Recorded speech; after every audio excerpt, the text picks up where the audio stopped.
अरे यार जल्दी चलो ना। ये सारा ट्रैफिक भी आज ही जाम को होना था क्या। मुंबई के ट्रैफिक में फंसी हुई अनबी अपनी स्कूटी का हॉर्न बजाते हुए बोली। एक तो ये माँ को भी पता नहीं क्या हुआ जो इतनी जल्दी में घर बुला लिया। होप सो कि उनकी तबीयत ठीक हो।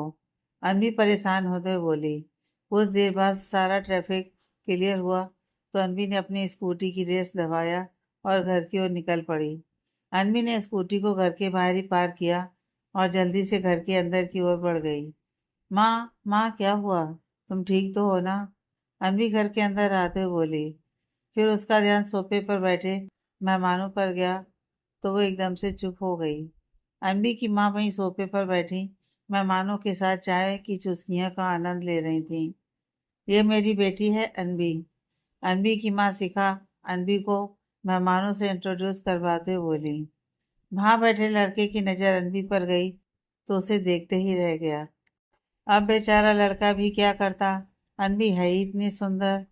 उम्र 24 साल, लंबे काले घुटनों तक आते उसके बाल, हिरनी जैसी उसकी आंखें, रंग गोरा, 5 फुट 5 इंच हाइट। बिल्कुल किसी राजकुमारी की तरह दिखती है हमारी अनबी। नमस्ते। अनबी अपने दोनों हाथ जोड़ते हुए मेहमानों से बोली। अनबी, ये मिस्टर एंड मिसेस गुप्ता हैं और ये इनका बेटा यश। शिखा जी बोली। हाय। अनबी बिना किसी भाव के बोली। मिसेस गुप्ता ने अनबी को ऊपर से लेकर नीचे तक देखा। पिंक कलर के टॉप के साथ ब्लू जींस पहनी हुई थी अनबी। इस सिंपल से लुक में भी वो बेहद खूबसूरत लग रही थी। अरे आप कुछ खा क्यों नहीं रहे? लीजिए ना। शिखा जी मेहमानों से बोली।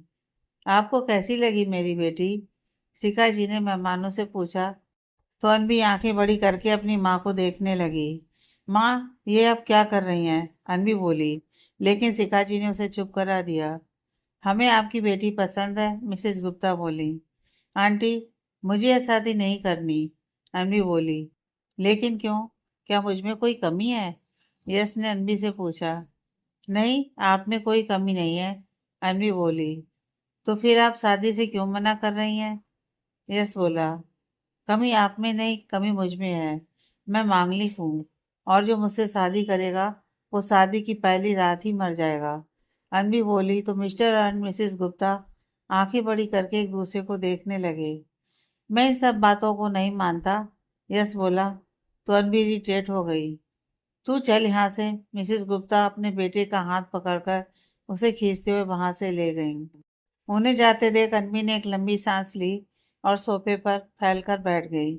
मिसेस गुप्ता रुके तो मेरी बात तो सुनिए। शिखा जी उनको मनाने उनके पीछे पीछे दौड़ी। मिसेस मेहरा, आपने हमसे सच छुपाया। वो तो आपकी बेटी ने हमें सच बता दिया, वरना हम तो अपने बेटे से हाथ धो बैठते। मिसेस गुप्ता बोली और गाड़ी में बैठकर वहां से चली गईं। उनके जाने के बाद शिखा जी गुस्से में तमतमाते हुए अंदर आ गईं।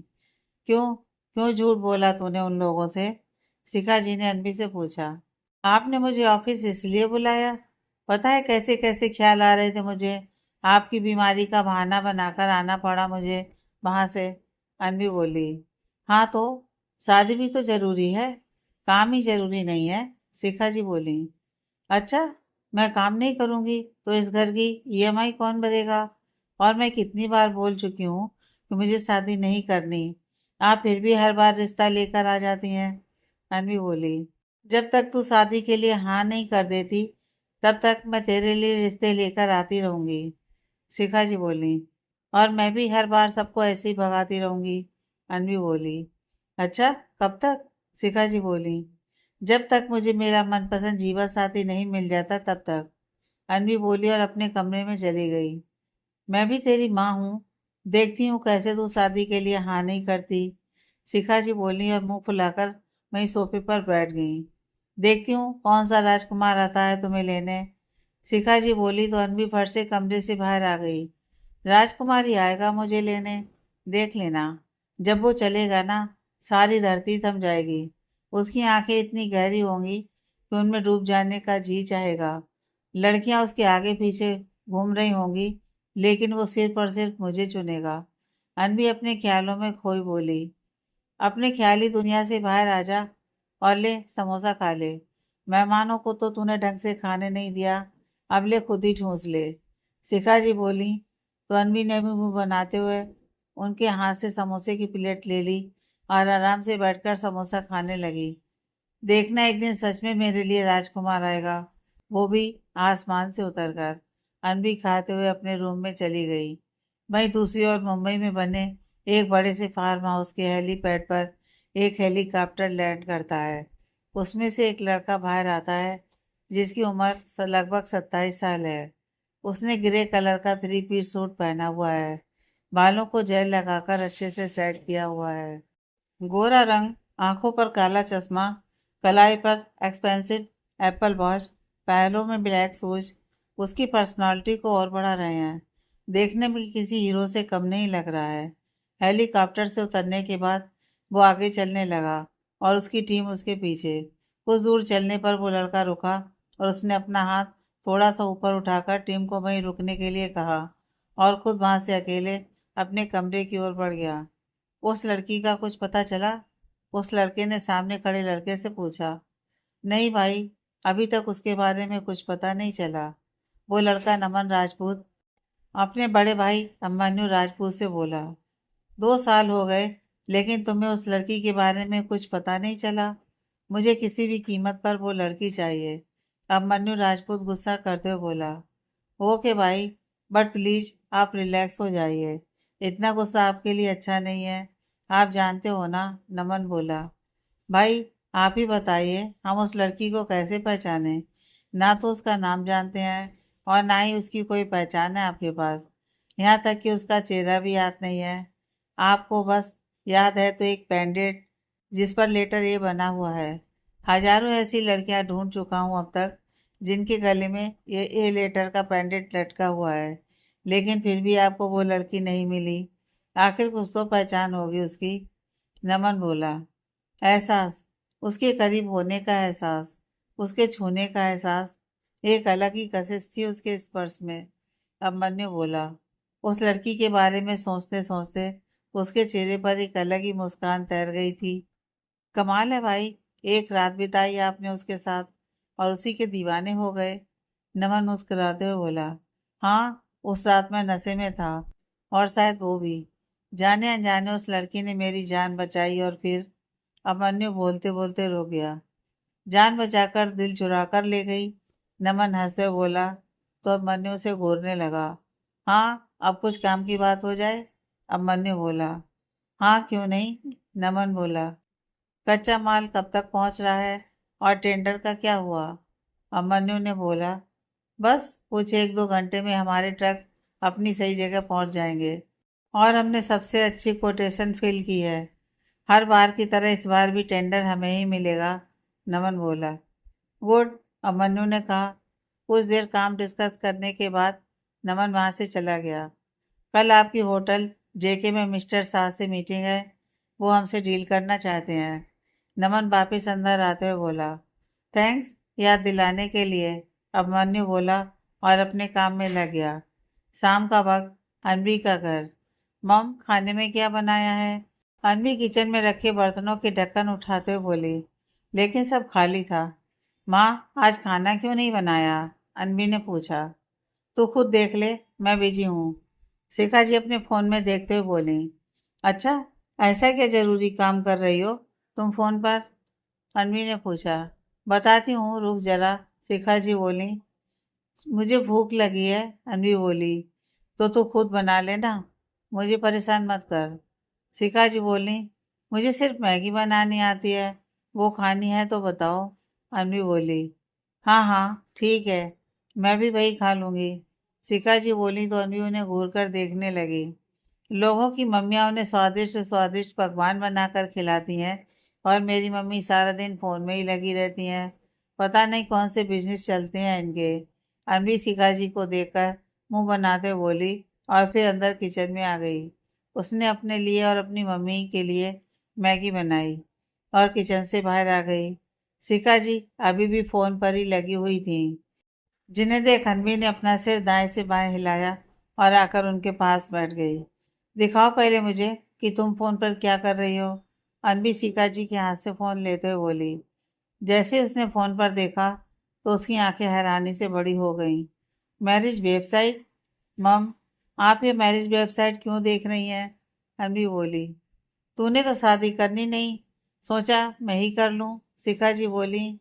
हाँ, यही सही आइडिया है। कम से कम तुम्हें दिमाग खाने के लिए तो कोई मिल जाएगा और मेरे दिमाग को कुछ शांति मिलेगी। अनवी हंसते हुए बोली। तो शिखा जी ने मुंह बना लिया। अच्छा पापा, मजाक कर रही थी। अनवी ने शिखा जी को साइड हक करके उनका माथा चूम लिया। शादी कर ले अनवी। शिखा जी बड़े प्यार से अनवी का चेहरा छूते हुए बोली। अगर मैं शादी करके यहाँ से चली गई तो तुम्हारा ख्याल कौन रखेगा? अनवी शिखा जी को मैगी खिलाते हुए बोली। अच्छा, और अगर मुझे कुछ हो गया तो तेरा ख्याल कौन रखेगा? शिखा जी बोली तो अनवी उनके मुंह पर अपना हाथ रख दिया। दोबारा से ये मत बोलना। तुम्हारे सिवा मेरा है ही कौन? मेरे पास तो मेरी अपनी यादें भी नहीं है। बस 2 साल ही मेरे पास यादों के नाम पर है। अनवी बड़े गले से बोली। तो शिखा जी भी उसे देखकर उदास हो गईं। उन्होंने बड़े प्यार से अनवी को गले से लगा लिया। अनवी मेरी बच्ची, मैं तो तुझे यह भी नहीं बता सकती कि 2 साल पहले तेरे साथ हुआ क्या था और तू मुझे किन हालातों में मिली थी। शिखा जी अनवी के गले लगते हुए अपने मन में बोली। आपके ना इस इमोशनल ड्रामे में मेरी सारी मैगी ठंडी हो गई। अनवी बोली और मैगी लेकर किचन की तरफ चली गई गर्म करने। सिन्हा टेक्सटाइल सब और हलचल मची हुई है। कुछ के चेहरे लटके हुए हैं तो कुछ बेहद खुश नजर आ रहे हैं। हमारे नए सीईओ मिस्टर राजपूत आ रहे हैं। एक आदमी दौड़ते हुए वर्किंग एरिया में आया और बोला। अब हमारी कंपनी सातवां आसमान छुएगी। एक एम्प्लॉय बोला। पता नहीं अब मन्नू पुराने स्टाफ को रखेगा या नया स्टाफ हायर करेगा। दूसरा एम्प्लॉय बोला। अगर सब अपना काम ईमानदारी से करेंगे तो मुझे स्टाफ चेंज करने की ज़रूरत नहीं पड़ेगी।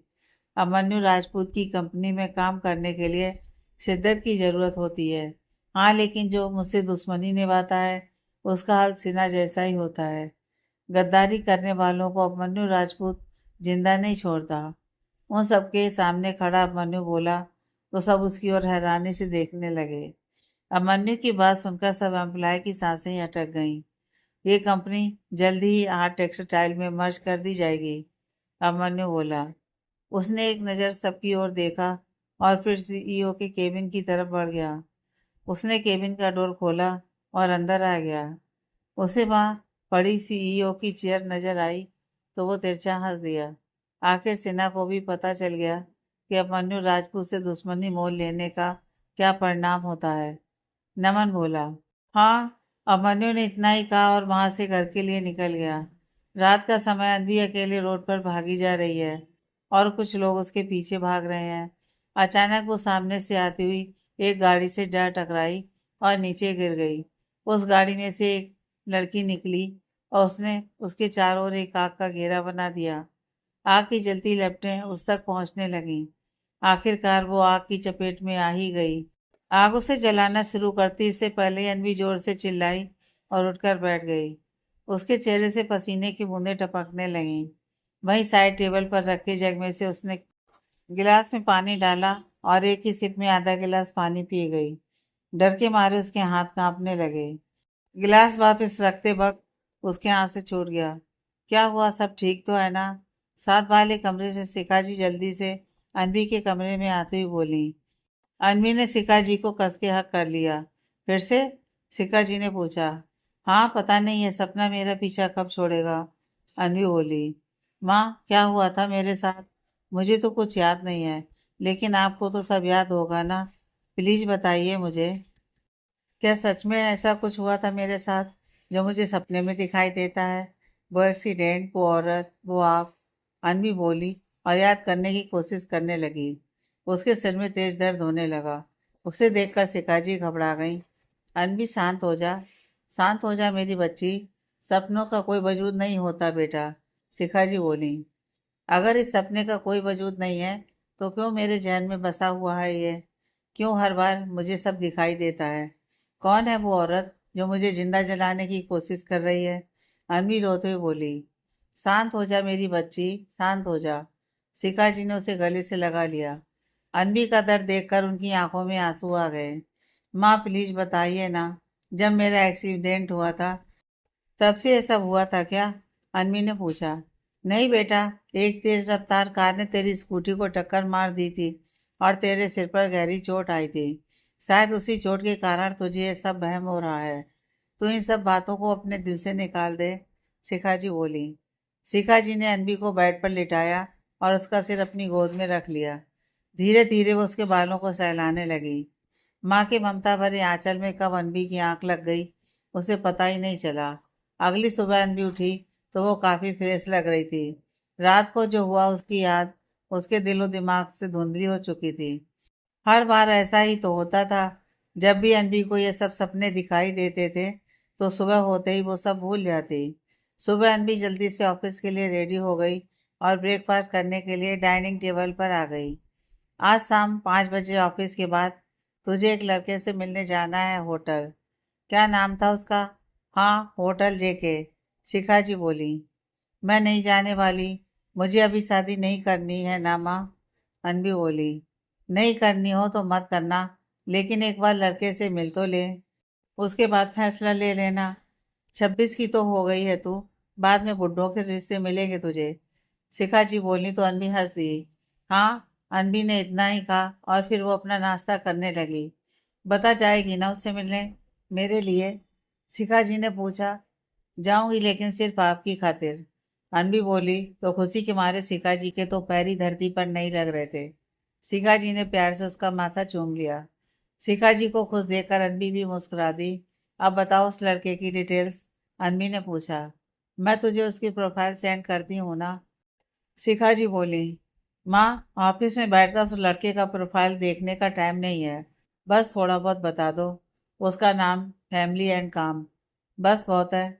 शकल तो वहां जाकर देख ही लूंगी मैं उसकी, अनबी बोली। उसका नाम है अभिमन्यु सिंघानिया। उम्र 27 साल। रंग गोरा, काली काली छोटी छोटी आंखें, उस पर बड़ी बड़ी पलकें, शिखा जी बोली। माँ, उसकी शकल मैं वहां जाकर देख लूंगी। फैमिली और काम बताइए, अनबी इरिटेट होते हुए बोली। हाँ हाँ, बता रही हूँ ना, शिखा जी बोली और आगे उस लड़के के बारे में बताने लगी। उसकी फैमिली में कोई नहीं है। उसके माँ पापा का एक कार एक्सीडेंट में देहांत हो गया था। वो आर्ट टेक्सटाइल कॉम्प्रेशन में काम करता है। ठीक है, अब मैं चलती हूँ, अनबी बोली। भूल मत जाना होटल जेके, शिखा जी अनबी के पीछे पीछे आते हुए बोली। हाँ हाँ, नहीं भूलती मेरी माँ, अनबी हेलमेट पहनते हुए बोली। फिर उसने अपनी स्कूटी स्टार्ट की और मुस्कुराते हुए ऑफिस के लिए निकल गई। शाम का वक्त, अनबी अभी ऑफिस से निकली ही थी कि उसका फोन बज उठा। किसका फोन है? कौन है जो आज सुबह से तुझे याद कर रहा है? अनबी की कलीग और उसकी दोस्त स्नेहा ने पूछा। मेरी माँ, उन्हीं का फोन होगा, अनबी अपने बैग में से अपना फोन निकालते हुए बोली। देखा? अनवी ने फोन पर शिखा जी का नाम देखा और उसने फोन की स्क्रीन को स्नेहा की ओर घुमा दिया। सुन, ऑफिस से सीधा होटल जेके जाना, उस लड़के से मिलने। अनवी के फोन उठाते ही शिखा जी बोली। माँ, पिछले 8 घंटे में तुम 16 बार फोन कर चुकी हो मुझे, सिर्फ यही सेम बात बताने के लिए, अनवी बोली। हाँ हाँ ठीक है, अब नहीं करती, शिखा जी बोली तो अनवी ने फिर कॉल कट कर दिया। अभी अनवी 2 कदम ही चली थी कि शिखा जी ने वापिस फोन कर दिया। अब क्या हुआ माँ, अनवी ने पूछा। बेस्ट ऑफ लक कहना भूल गई थी, शिखा जी बोली तो अनवी मुस्कुरा दी। फिर उसने फोन कट किया और फोन को बैग में डाल दिया। क्या बात है, कुछ खास है आज जो सुबह से आंटी तुझे कॉल कर रही हैं, स्नेहा ने पूछा। एक लड़के से मिलने के लिए बोल रही हैं, अनवी हेलमेट पहनते हुए बोली। बाओ, कौन है वो बदनसीब, स्नेहा ने पूछा। पता नहीं, अभी तो मैं उससे मिली भी नहीं। ये तो उससे मिलकर ही पता चलेगा कि वो मुझसे शादी के करके बदनसीब बनेगा या फिर खुश नसीब, अनबी हंसते हुए बोली तो स्नेहा भी हंस दी। चल, अब जा, वरना आंटी का फिर से फोन आ जाएगा, स्नेहा बोली। हाँ, सही कह रही है तू, चल मैं चलती हूँ, अनबी बोली और उसने स्कूटी स्टार्ट कर ली। बेस्ट ऑफ लक, और जो भी तुझसे शादी करेगा ना, दुनिया का सबसे खुशनसीब इंसान होगा, स्नेहा अनबी से बोली तो अनबी मुस्कुरा दी। बाय, अनबी बोली और वहां से होटल के लिए निकल गई। कुछ ही देर में उसने स्कूटी जेके होटल की पार्किंग एरिया में पार्क की और अंदर आ गई। यहाँ तो कोई नहीं है, अनबी अंदर आई तो सारा होटल खाली पड़ा था, बस एक टेबल को छोड़कर। उस टेबल पर बस एक ही आदमी बैठा हुआ था और वो था अभिमन्यु राजपूत। हाँ, लगता है वही है। अनबी अभिमन्यु को देखते हुए बोली और उसकी तरफ बढ़ गई। मिस्टर अभिमन्यु, अनबी अभिमन्यु के पास आकर बोली। यस, अभिमन्यु बोला और अपनी चेयर से उठकर खड़ा हुआ।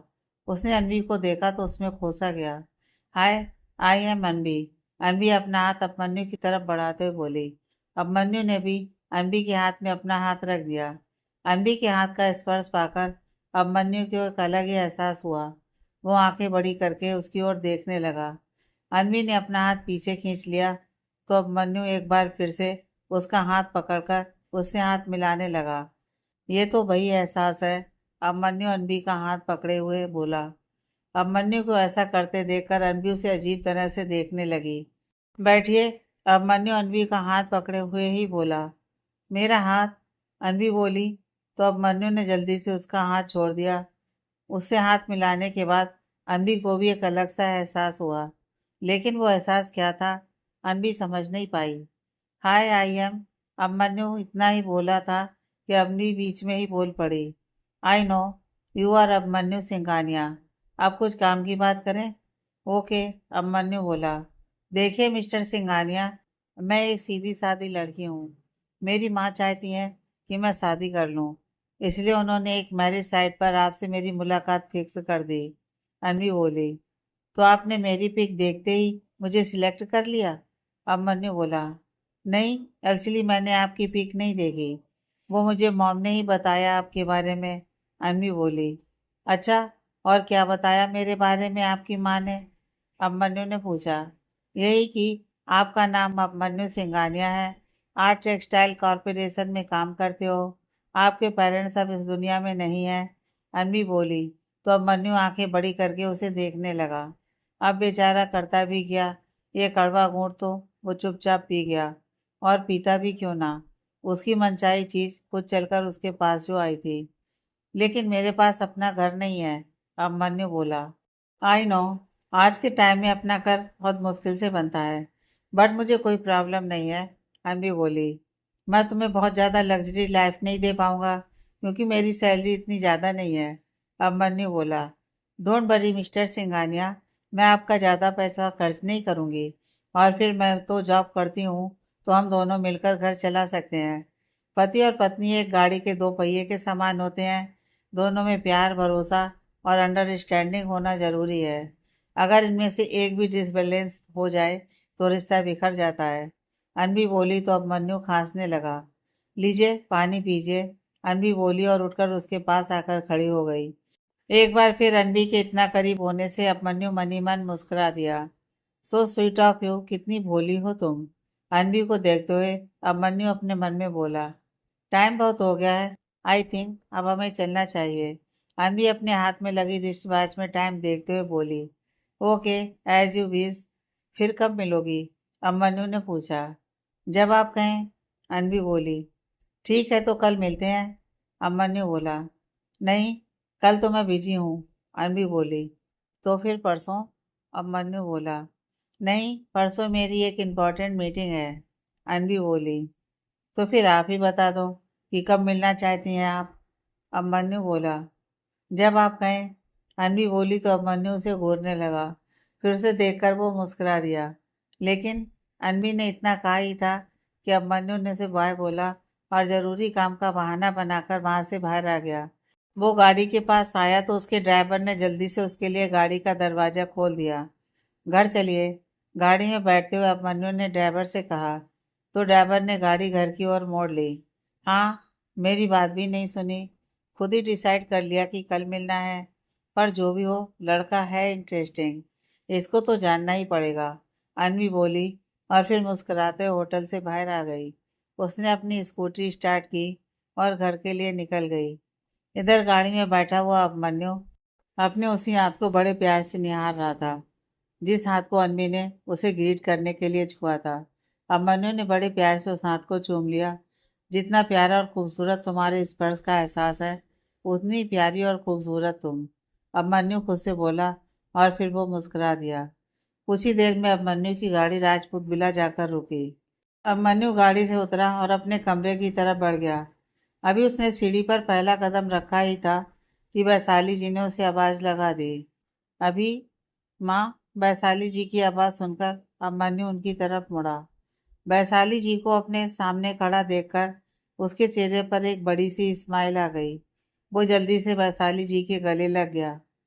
सारा प्यार माँ पर ही लुटाएगा या बाप के लिए भी कुछ बचा कर रखा है? मिस्टर राजेंद्र राजपूत बोले।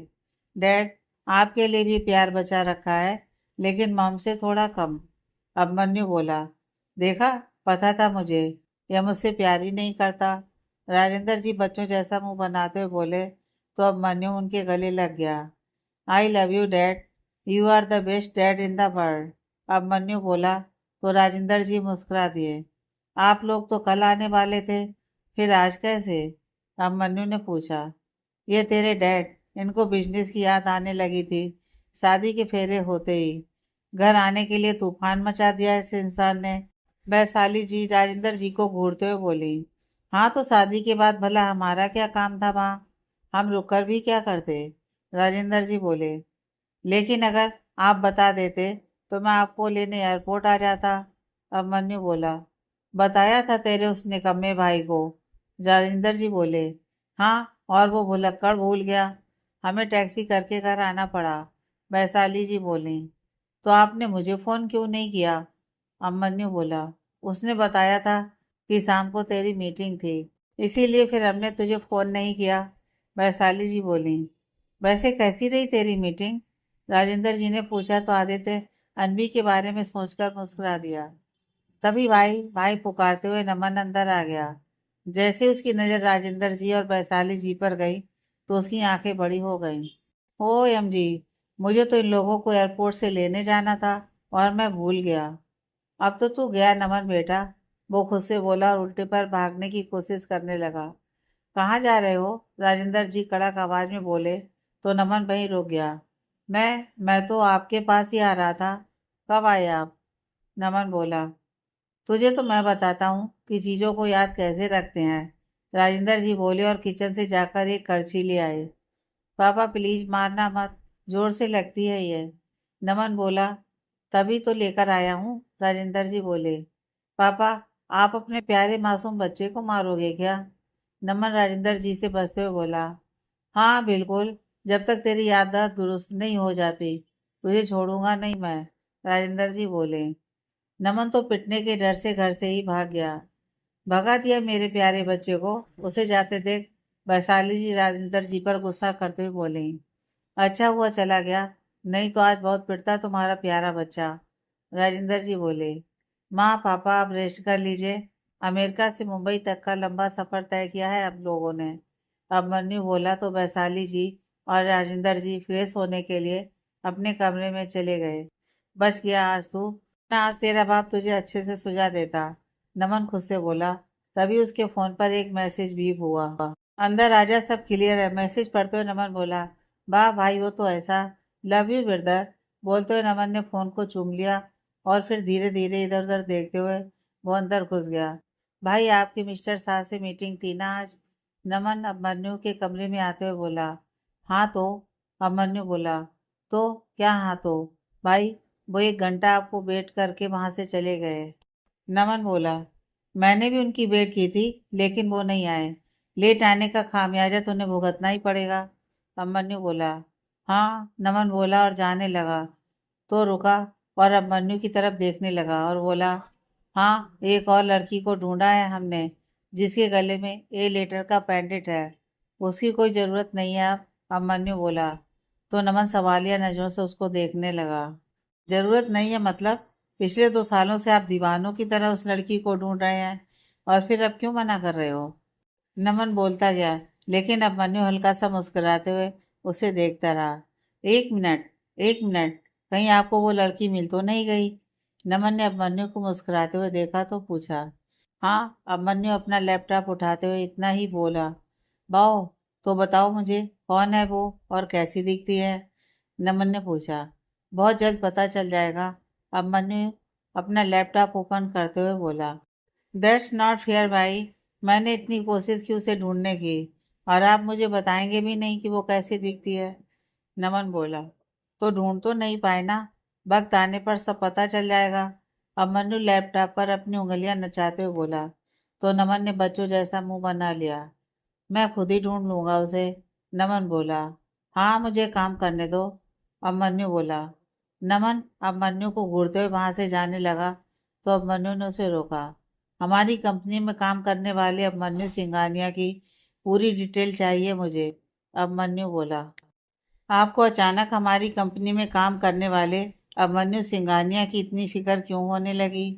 कहीं ये वही लड़की तो नहीं जिसे आप ढूंढ रहे थे? नमन बोला। तो अभिमन्यु ने उसे घूर कर देखा। अभिमन्यु सिंघानिया, कभी किसी लड़की का नाम सुना है तूने? अभिमन्यु बोला और पास ही पड़ा एक टॉय उठाकर उसकी ओर फेंक दिया। औश, मजाक कर रहा था। नमन उस टॉय से बचते हुए बोला तो अभिमन्यु ने उसे घूरा और अपने काम में लग गया। तो बताते क्यों नहीं? नमन चिढ़ते हुए बोला।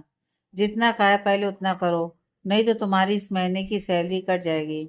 अभिमन्यु बोला तो नमन मुंह बनाते हुए वहां से चला गया और अभिमन्यु अपने काम में बिजी हो गया। इधर अनबी अपने घर पहुंची तो शिखाजी बेसब्री से उसके आने का इंतजार कर रही थी। वो घर के मेन डोर पर बैठी हुई उसी की राह देख रही थी। कैसा है लड़का? उसका स्वभाव कैसा है? और हैंडसम है? तुझे पसंद आया कि नहीं? अभी अनबी ने घर के बाहर अपनी स्कूटी रोकी ही थी कि शिखा जी ने अनबी पर अपने सवाल दागने शुरू कर दिए। माँ, मुझे अंदर तो आने दो। अनबी बोली तो शिखा जी ने अंदर जाने का रास्ता छोड़ दिया। अब बता। अनबी के अंदर आने के बाद शिखा जी ने उससे पूछा। अच्छा है। अनबी पानी का गिलास भरते हुए बोली। मतलब तुझे पसंद आया? शिखा जी बोली। 2-3 मुलाकात में पता चल जाएगा। अनबी बोली। 2-3 मुलाकात? शिखा जी आंखें बड़ी करते हुए बोली। हाँ, अब किसी को एक ही मुलाकात में कैसे जान सकती हूँ? अनबी बोली। अभी अभी तूने बोला ना कि लड़का अच्छा है। शिखा जी बोली।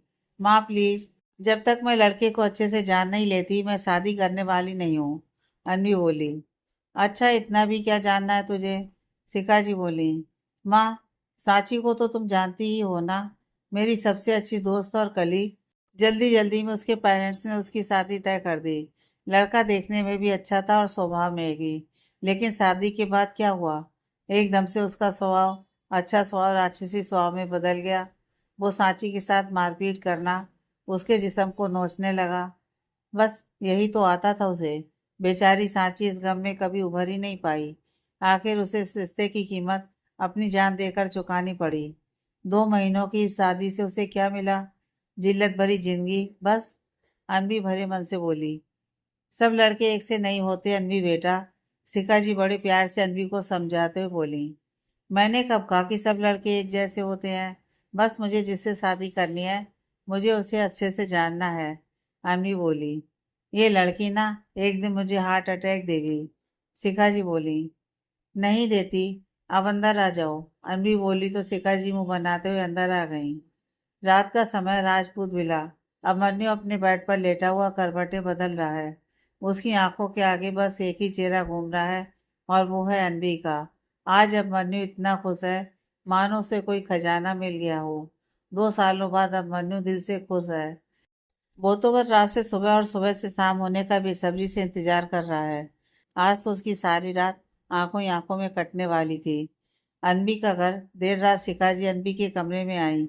उन्होंने देखा तो आज अनबी बड़े आराम से सो रही है। उसके चेहरे पर एक सुकून दिखाई दे रहा था। उसे देखने के बाद शिखा जी अपने कमरे में आ गई। शुक्र है आज मेरी बच्ची चैन की नींद सो रही है। उसका अतीत उसे परेशान नहीं कर रहा है।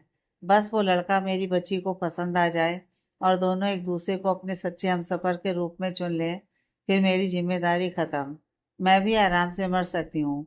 वैसे भी दिन ही कितने बचे हैं मेरे पास। शिखा जी अपने रूम में आकर खुद से ही बोली और अपने बिस्तर पर लेट गईं। उन्होंने चादर ओढ़ ली और सो गईं। अगली सुबह अनवी सुबह उठी और बाथरूम की ओर बढ़ गई। कुछ ही देर में वो ऑफिस के लिए रेडी हो गई। अनवी ने नाश्ता किया और ऑफिस के लिए निकल गई। दोपहर का समय। अनवी अपने काम में बिजी थी। वो एक प्रेजेंटेशन तैयार कर रही थी तो उसका फोन बज उठा। उसने देखा तो उस पर शिखा जी का नाम ब्लिंक हो रहा था। ये माँ बीना सुबह से 10 बार फोन कर चुकी हैं, काम भी नहीं करने देती। अनवी खुद से बोली और फोन को साइड बटन साइलेंट कर अपना काम करने लगी। तू फ़ोन उठाती क्यों नहीं? बेचारी आंटी सुबह से तुझे फ़ोन करी जा रही हैं। स्नेहा बोली।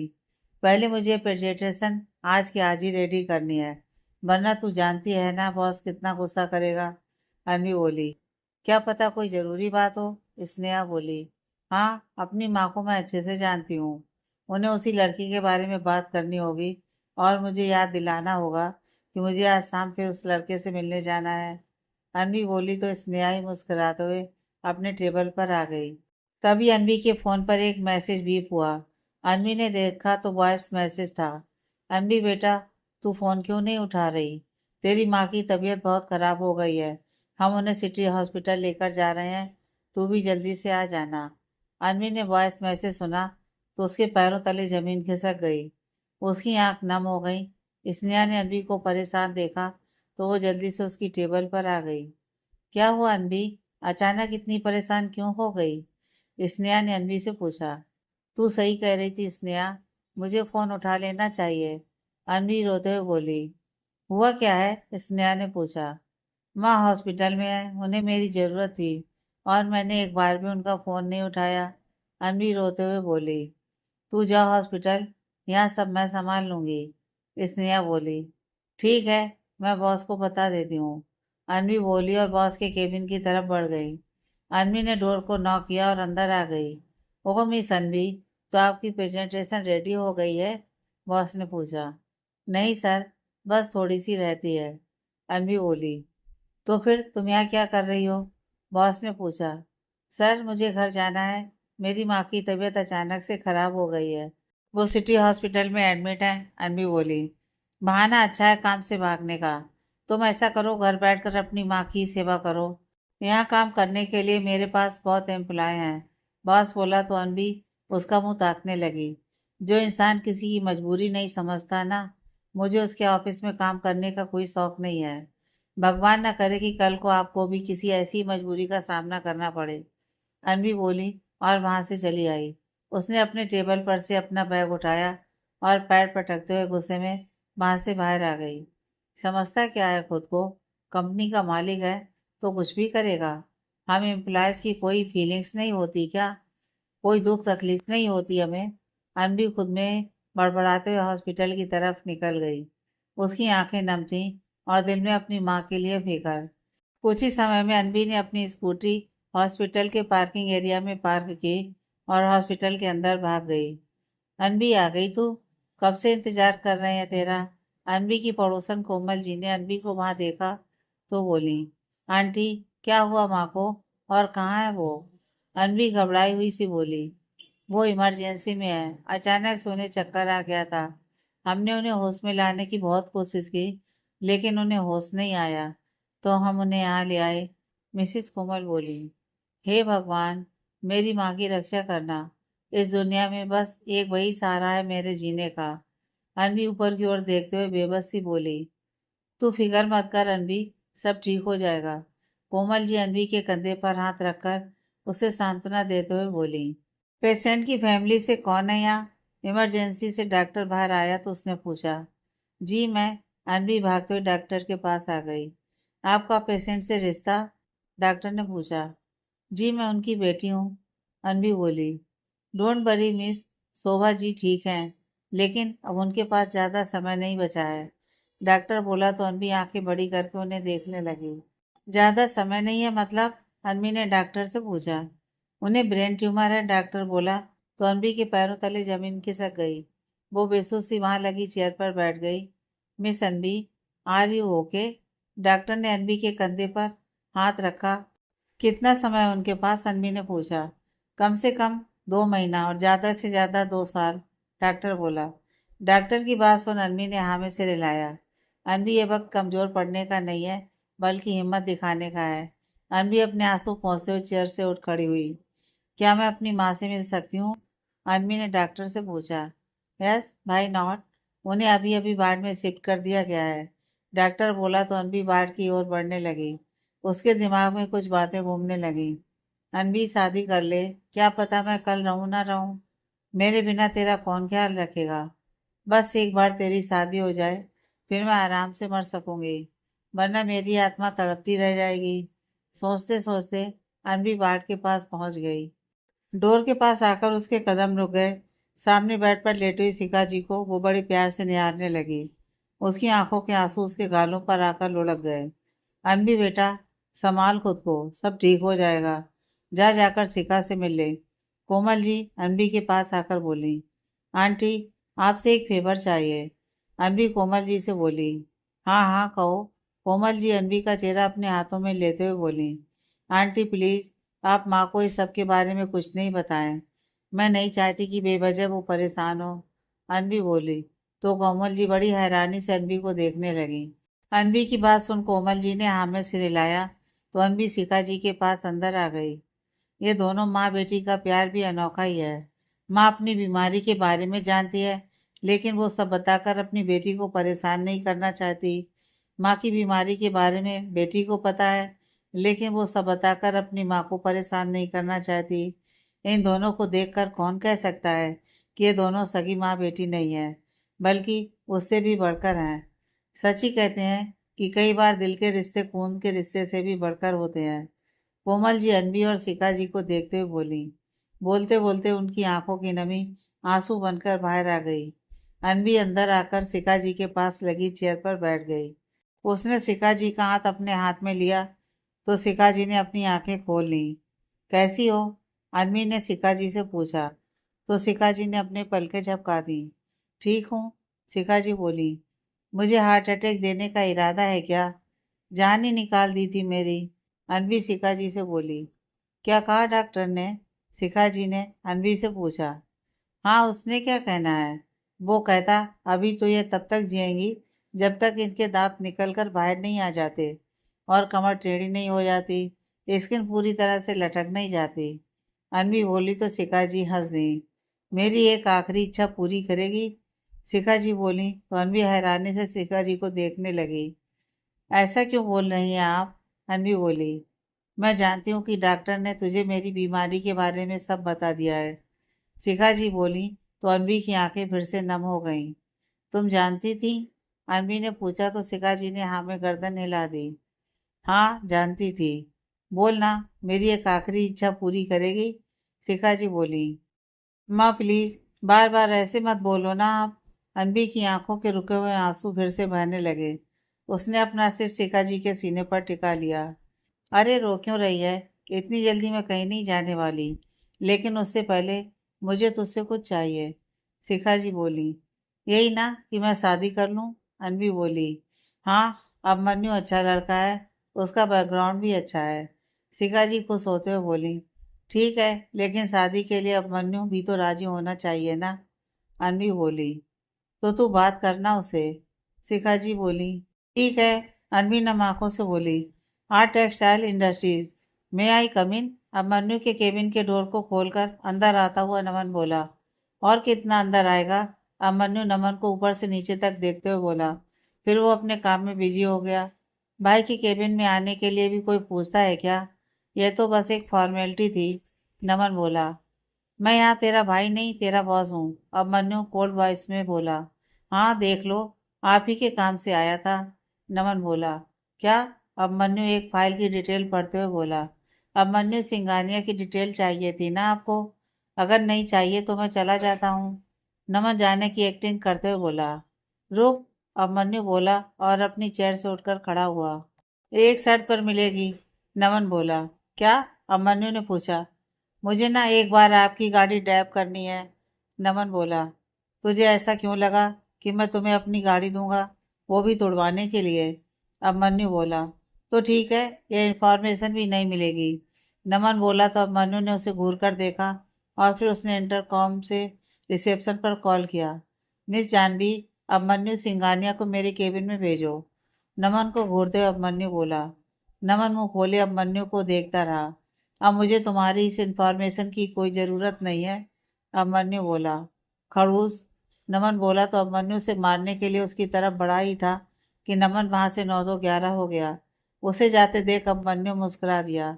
इधर अभिमन्यु सिंघानिया को जब यह इंफॉर्मेशन मिली कि बॉस ने उसे बुलाया है तो वो परेशान हो गया। बहुत कम होता था कि अभिमन्यु किसी एम्प्लॉय से सीधे बात करता था। अगर वो किसी एम्प्लॉय से सीधे बात करता तो उसका एक ही कारण होता था कि उस एम्प्लॉय के दिन उसकी कंपनी में पूरे हो गए हैं।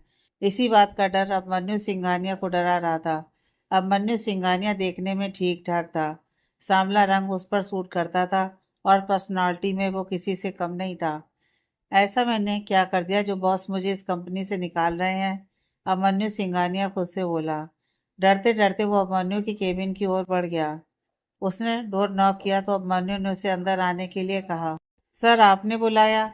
अगर मुझसे कोई गलती हो गई है तो प्लीज मुझे माफ कर दीजिए। दोबारा ऐसा कुछ नहीं होगा।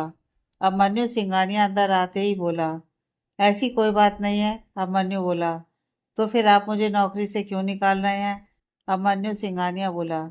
मुझे तुम्हारे बारे में सब जानना है, अभिमन्यु बोला। सब? अभिमन्यु सिंघानिया ने सवालिया नजरों से अपने बास को देखा। सुना है तुम किसी लड़की से शादी कर रहे हो। किसी मैरिज साइट पर तुमने अपना प्रोफाइल भी बनाया है। अभिमन्यु बोला। जी नहीं करूँगा, पर आप प्लीज मुझे इस नौकरी से मत निकालिए। अभिमन्यु सिंघानिया डरते हुए बोला। गुड। और तुमने जो मैरिज साइट पर अपना प्रोफाइल बनाया है? अभिमन्यु अभी इतना बोला ही था कि अभिमन्यु सिंघानिया बोला। वो भी डिलीट कर दूंगा। उसे डिलीट करने की जरूरत नहीं है, बस उसमें कुछ चेंज करना है। अभिमन्यु बोला। चेंज? क्या? अभिमन्यु सिंघानिया बोला। पिक, तुम्हारी पिक की जगह मेरी पिक को फिट करना है। अभिमन्यु बोला तो अभिमन्यु सिंघानिया हैरानी से उसकी ओर देखने लगा। Any problem? अभिमन्यु ने पूछा। No no sir, Abhimanyu Singhania बोला। अब उसमें इतनी हिम्मत तो नहीं थी कि वो अभिमन्यु राजपूत से कोई सवाल पूछ सके। वो रहा मेरा लैपटॉप, अब उसमें अपना प्रोफाइल खोलो और उसमें मेरी पिक अपलोड करो। अभिमन्यु बोला तो अभिमन्यु सिंघानिया चुपचाप अपने बॉस के टेबल की ओर बढ़ गया। अब बेचारा अभिमन्यु सिंघानिया मरता क्या ना करता। उसने अभिमन्यु के लैपटॉप पर अपनी प्रोफाइल खोली और उस पर अभिमन्यु की पिक अपलोड कर दी। सर, हो गया। अपनी प्रोफाइल पर अभिमन्यु की पिक अपलोड करने के बाद अभिमन्यु सिंघानिया बोला। गुड। अब अपनी इस प्रोफाइल की आईडी और पासवर्ड एक नोटबुक पर लिख दो। अभिमन्यु बोला तो अभिमन्यु सिंघानिया हैरानी से उसकी तरफ देखने लगा। बेचारे अभिमन्यु सिंघानिया ने पास ही पड़ी नोटबुक और पेन उठाया, फिर उस पर अपनी आईडी और उसका पासवर्ड लिख दिया। वो ना तो अभिमन्यु से कोई सवाल कर सकता था और ना ही कोई तर्क वितर्क कर सकता था। वो पिछले कई सालों से इस कंपनी में काम कर रहा था और बड़ी मेहनत से उसने इस कंपनी में अपनी जगह बनाई है। किसी भी कीमत पर वो अपनी जॉब और पोजीशन को खोना नहीं चाहता था, इसलिए वो चुपचाप वैसा ही करता गया जैसे उसे उसके बॉस ने करने के लिए कहा था। Done sir. नोटबुक पर आईडी और पासवर्ड लिखने के बाद अभिमन्यु सिंघानिया बोला। गुड। तुम्हें आईडी अब यूज नहीं करोगे और ना ही किसी और साइट पर तुम अपनी आईडी बनाओगे। और रही बात तुम्हारी शादी की, तो उसके लिए लड़की मैं खुद ढूंढूंगा। अभिमन्यु बोला तो अभिमन्यु सिंघानिया बस उसका मुंह ताकते रह गया। फिर उसने हाँ में अपना सिर हिला दिया। और हाँ, तुम्हारा प्रमोशन लेटर तुम्हें कल तक मिल जाएगा। अभिमन्यु बोला तो अभिमन्यु सिंघानिया के चेहरे पर एक बड़ी सी स्माइल आ गई। Promotion letter? अभिमन्यु सिंघानिया खुश होते हुए बोला। हाँ, प्रमोशन लेटर। तुमने इतना बड़ा फेवर किया है मेरा, तो उसके बदले तुम्हें इनाम देना तो बनता ही है। अभिमन्यु बोला। Thank you sir. अभिमन्यु बोला। थैंक्स, अभिमन्यु बोला और उसने अपना हाथ अभिमन्यु सिंघानिया की ओर बढ़ा दिया। अभिमन्यु सिंघानिया ने झट से अपना हाथ अभिमन्यु के हाथ में रख दिया और फिर उसके केबिन से बाहर आ गया। ये अभिमन्यु राजपूत ने मेरी आईडी क्यों छीन ली मुझसे? खैर, मुझे क्या, अगर एक आईडी के बदले मुझे प्रमोशन मिल गई तो ऐसी 1000 आईडी मैं अभिमन्यु राजपूत को देने के लिए तैयार हूँ। अभिमन्यु सिंघानिया खुद से बोला और फिर अपने टेबल की ओर बढ़ गया। अभिमन्यु सिंघानिया अपने टेबल पर आकर अभी बैठा ही था कि उसके सारे कलीग्स उसके इर्द गिर्द इकट्ठा हो गए। अभिमन्यु सिंघानिया ने देखा तो बोला। क्या हुआ? आप लोग मुझे ऐसे क्यों देख रहे हैं?